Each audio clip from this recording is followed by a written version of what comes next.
This is Captain America 420. Blaze up, true believers. 420. I see. There's nothing more fun than ironically saying I see. Trust me on that. This is by Marky Mark J and Ricardo Leavenworth.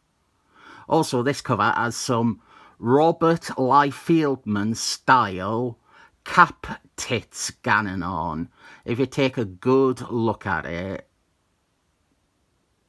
We open with Captain America and S.H.I.E.L.D. breaching one of Red Skull Man's hideaways. And this is reiterated with this quite lousy double page splash. I will be coming back to speak about the art. But this attack here is as a result of the previous issue, Captain America 419, where Madam Hydras and Red Skull Man turned on each other. And so now Captain America knows where Red Skull Man has been operating from. Commencing full frontal assault. And one thing I like that I don't think people really consider much about these later entries into Marky Mark J's run is Red Skull Man. Red Skull Man was dead for the first half of Marky Mark J's run. And so after the halfway point, when he came back to life, that was when Marky Mark really got to explore and develop Red Skull Man as a character. It's the stuff with Red Skull Man that is the most consistently compelling about these later issues. I like the cat and mouse game that Captain America and Red Skull Man have going on, where Captain America is always one step behind them. But there isn't any real payoff to this. Actually, after this issue, Red Skull Man is only going to resurface one more time in this run, and it is one of the weakest stories that Marky Mark mustered. Over here we have Kazar with his magic bracelets. A rather pointless guest appearance, but I'm not complaining. Cut to California, where we have Atomic Skull fighting Dig Dug from the Neat Shift. Both things I will explain shortly. We get a fairly decent showing of a fight between two characters nobody will care that much to read a fight between. And then Captain America shows up to investigate if there is a connection between Atomic Skull and Red Skull Man because of the skull motif. Very tenuous logic, but our big problem here is the artwork. I have often said that Ricardo Leavenworth, he was getting better on Captain America, and by the time that he was done, he was better than when he started on the title. This issue has made me reconsider that he actually got worse. The art in this is janky and awkward as all sorts of hell. These two pages, and then a splash page at the end, best show how plain bad Ricardo Leavenworth could be. I will try to focus on how some of his work on Captain America wasn't bad, or showed some promise. His first few issues were a step down from what came before, but I don't think they are enough to get someone to drop the series immediately. I also commend them for happily going in and attempting to do the big Jorge Perez style crowd scenes with 36 bad guys sprinkled across the layout. He never quite succeeded at it, but it demonstrated that he was willing to try and that he wasn't taking shortcuts or cheating. I think above all else, what Ricardo Leavenworth needed was more time to perfect his craft, and ideally not on Captain America or another major title. Have him on Kazar maybe, have him on various minis. Don't have him on Captain America as his training ground. I will now get to telling you about Atomic Skull, because during this fight, he wanks off Captain America. This is not the first issue of this run that includes wank as a sound effect. This Atomic Skull we are seeing here has no connection to Red Skull Man or to the World War II hero of the same name.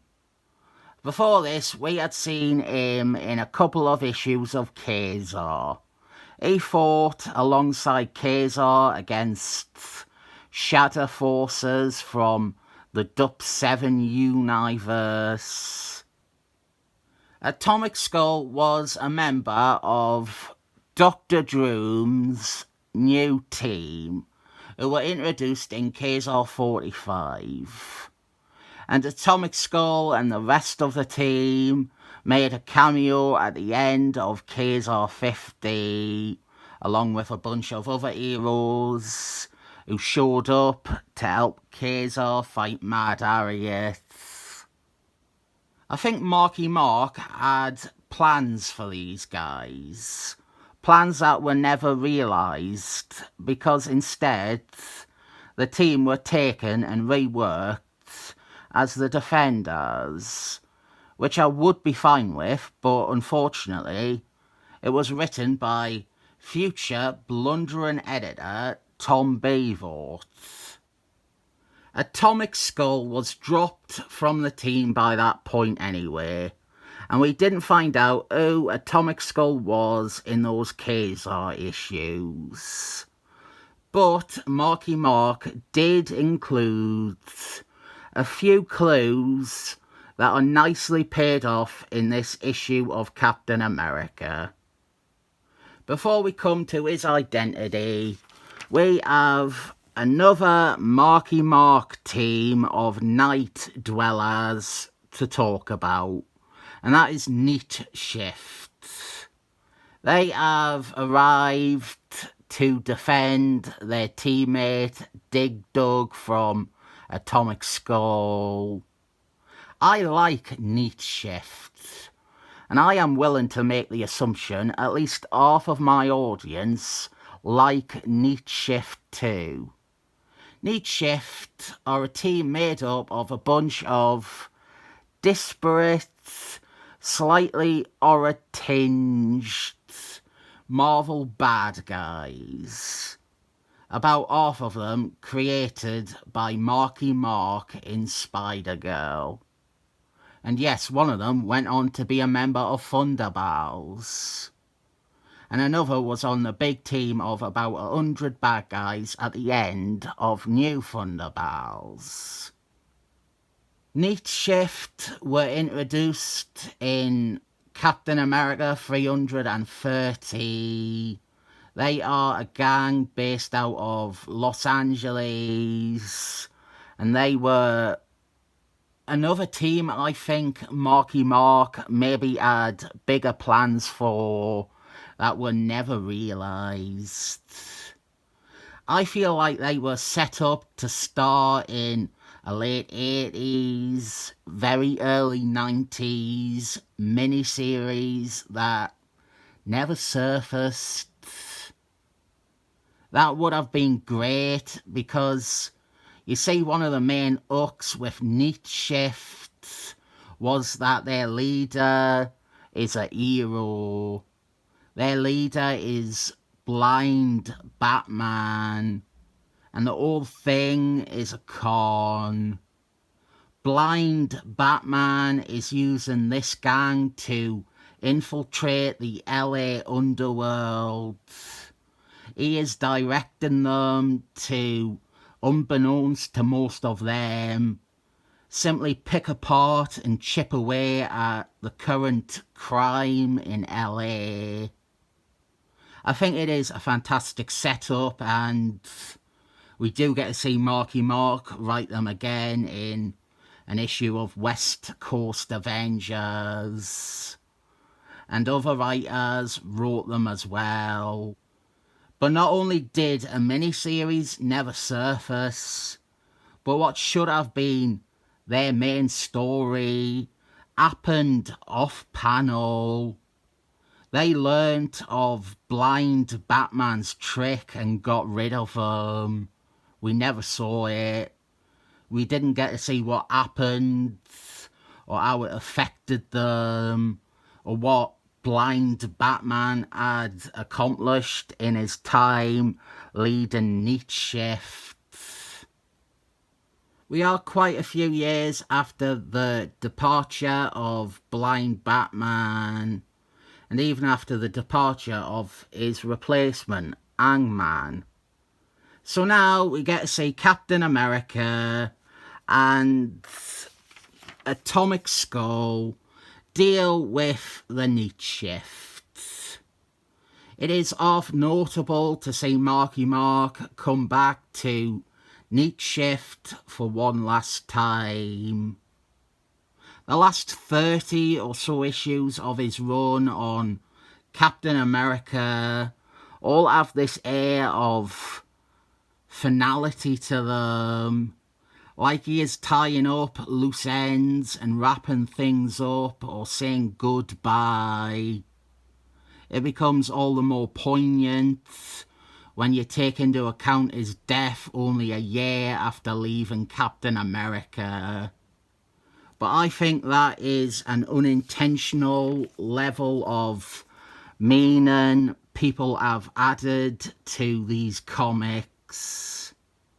Marky Mark's death was sudden and a surprise to everyone who knew him.